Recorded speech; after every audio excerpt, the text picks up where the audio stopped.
পশ্চিমবঙ্গ নির্বাচন জয় নিয়ে আশাবাদী মমতা, তৃণমূলের মাটি সরে গেছে বললেন সুকান্ত। ভারতের পশ্চিমবঙ্গ বিধানসভা নির্বাচনকে ঘিরে পাল্টাপাল্টি বক্তব্যে উত্তপ্ত রাজনীতি। মুখ্যমন্ত্রী মমতা বন্দ্যোপাধ্যায় সামাজিক যোগাযোগ মাধ্যমে দেওয়া বার্তায় কর্মীদের লড়াই চালিয়ে যাওয়ার আহ্বান জানিয়ে বলেন, সূর্যাস্তের পর জয় আসবে এবং শেষ পর্যন্ত তৃণমূলই বিজয়ী হবে।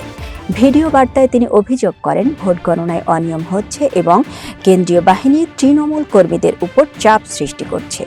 তিনি কর্মীদের স্ট্রং অবস্থান ধরে রাখার নির্দেশ দেন এবং বলেন, ফলাফলে শেষ রাউন্ডেই প্রকৃত চিত্র প্রকাশ পাবে। অন্যদিকে পশ্চিমবঙ্গ বিজেপির সভাপতি সুকান্ত মজুমদার দাবি করেছেন, এটি বাংলার মানুষের গণতন্ত্রের জয়। তার ভাষায়, তৃণমূলের পায়ের তলা থেকে মাটি সরে গেছে এবং বিজেপি একক সংখ্যাগরিষ্ঠতা পেতে যাচ্ছে। প্রবণতা অনুযায়ী এখন পর্যন্ত ভোট গণনায় ভারতীয় জনতা পার্টি এগিয়ে রয়েছে আর পিছিয়ে পড়েছে তৃণমূল কংগ্রেস। চূড়ান্ত ফলাফলের অপেক্ষায় এখন পশ্চিমবঙ্গ।